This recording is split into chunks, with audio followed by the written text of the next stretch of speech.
Hello, what's up mga amigo? It's another no, it's another go. If I let you go, magbalat tayo ng boko. So ito na mga amigo, napakatibay talaga ng panga ng pinsan ko mga amigo. So ito talaga yung pinsan ko na napakalakas talaga amigo. Magaling talaga magbasketball pa. So magaling pa magbalat ng boko. So mano-mano talaga niyang pinalatan yung boko mga amigo. So pambihira lang mga gumagawa nito mga amigo.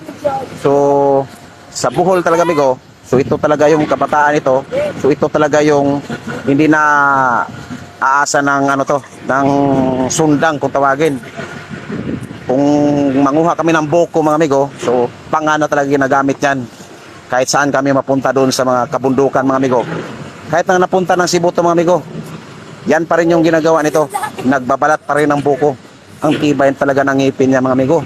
So ito talaga yung pambihira lang mga lakas ng mga amigo. Kasi kung susubukan ko talaga yan, hindi ko talaga kaya yan. Bihira lang talaga yan mga amigo. So wag gayahin sa mga batang nanonood dito. So para lang to sa mga may kakayahan na gumawa ng mga ganito. So napakatibay talaga amigo.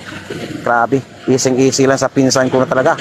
So shout out sa mga mahilig na magbalat ng boko dyan na mga ngipin lang ang ginagamit. Tingnan nyo, nakikita nyo naman talaga yung pinsan ko. Oh, basag na basag, binasag niya pa yung ano. Oh,